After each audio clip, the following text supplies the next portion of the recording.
Good evening and welcome to News Channel 8. I'm Jerome Aegean, and these are some of the top stories we have for you tonight. Dorothea makes strides in recovery. Aflac quacks on St. Thomas. And an update on missing Brandon Francis. These stories and more are up next on News Channel 8.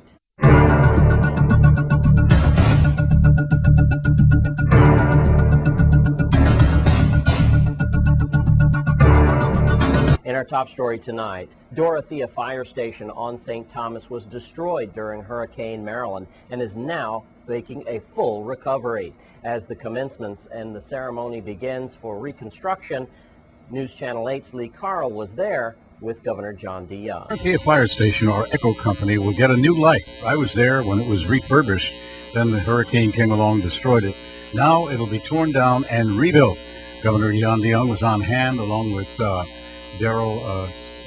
George from the fire division, along with other officials as the plans get underway. And here is the governor as he talks about I'm up here this afternoon with representatives from Public Works, Fire Service, and also from the Department of Agriculture, the Commissioner, as part of a project that we started back in the early part of the administration to address the need up in this area with respect to having a completed fire station. This is something that had been in process for quite a while, starting even before Hurricane Marilyn, when the firefighters, on their own, through a self-help program, initiated the process of having a fire station here.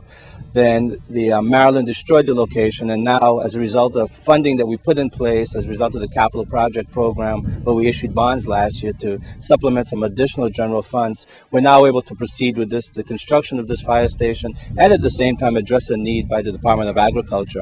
What we're hoping is when this station is completed in about 8 to 9 months after they start the full demolition of it, is that what we'll have is a fire station that will have 3 bays. It'll be able to also have a EMS ambulance, and at the same time be able to cover this area, and at the same time be supplemented by what happens over in the Fortuna area. So this will allow us to have the island completely covered, both in terms of what's happening in town, in this area, and also over in Fortuna. And this is all part of our commitment really to the capital projects program, but also in terms of law enforcement and making sure that the quality of life, particularly for residents out here, for a very long time they've been concerned with respect to what would happen if a fire took place. And we're also able to address the Commission of Agriculture's concerns with respect to water. So this has been a sort of a shared cooperation. This was somewhat of a location where agriculture had the use of the facility. They worked with fire, been able to come up with an agreement that allows us to achieve both objectives. We're also very proud of the fact that what we're using is a local firm that's been able to hire 5 to 6 additional individuals and put them to work. And that was a whole objective that we initiated with our capital projects program. And that's being managed through the Department of Public Works by Nicole Turner, who's the director of that division. So really, this is a very strong partnership between Fire Service, Department of Public Works, and agriculture to be able to meet a host of needs in a very critical area. As the governor indicated, we're very proud to have Brian Chick Construction Services here working on a Dorothea Fire Station. Since they've been given the go-ahead and get started with this project, they've been moving very expeditious, getting all the grading and retaining walls in place. What we're looking forward to is the second phase of the project, which will be the demolition of the existing structures that are on the site. And then once that demolition is completed, then we'll be moving into the construction phase. And we're looking forward to, we have the Department of Public Works has faith in Brian Chick that they'll be able to complete this very important capital project within the established timeline. In St. Thomas at the Dorothea Fire Station, Echo Company, Lee Carl for News Channel 8. Yesterday, we reported the disappearance of Brandon Francis, 17 years old.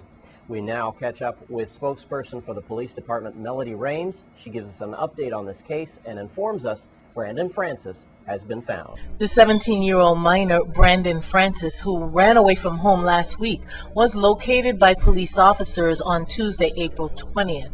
The minor was located in the Clifton Hill area. He appeared to be unhurt, according to police. Juvenile investigation officers said the case has been turned over to the Department of Human Services, and they thank the community who participated in the search for the runaway minor. And we're all thankful for the return of Brandon Francis. The Women's Coalition is putting on a seminar entitled Sex or No Sex at the University of the Virgin Islands tomorrow at 6 p.m. News Channel 8's Wes Small reports. Thanks a lot, Jerome. April is Sexual Assault Awareness Month, and I believe it's also Child Abuse Awareness Month. I'm here with Shalimar and also Darlene, and they're outreach specialists here at the Women's Coalition. We're talking about sex or no sex. Speak Out on April 22nd from 8 to 6 at the UVI Cafetorium, and I believe, Shalimar, that's on St. Croix? Yes, and actually that's correct. It's from 6 to 8 p.m. At the cafeteria on St. Croix. And it is a game show. It's called Sex or No Sex. And this is our fourth annual Speak Out that we are having. Each year we've changed different activities that we've had. Last year we've really targeted the men and trying to get men to come out in the community and actually speak out on the issue. This year we have designed a game show, and it's called Sex or No Sex. And it's going to be men versus women in exactly how much do they know about consensual and non-consensual sex. So it should be fun. All right, Shalimar, that sounds interesting and also probably a bit humorous, but it's a very serious thing. Well, Darlene, what is all this about then? And on a serious note, what does this mean to our community? And are people adhering to safe sex, and what they're supposed to do? We're having a lot of situations where we're having problem with the teenagers who are having sex actually at a young age. Yeah. We going as far as even elementary school, and we're trying to, like we said, bring awareness out there about sexual assault. Elementary school. Yeah, as young as elementary school. Yep. You'd be surprised at things that happen that they don't quite make it to the newspapers, but we are here to help, and that is our job is to try to do preventive work, and we do go out into the schools.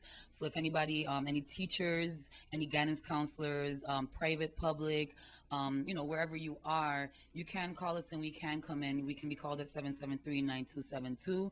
But you can bring your students out tomorrow, Thursday. Really encourage them to come out and support the cause at UVI. It should be a really great thing for everybody to come out to. All right, that's Sex or No Sex, 6 to 8 p.m.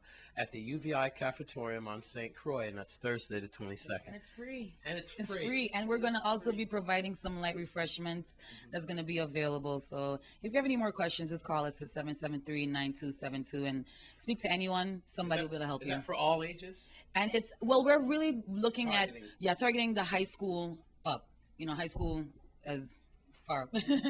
That's where we would like to go, to adults. But unfortunately, like we did say, we do know that it's happening with younger and younger children. We are seeing it.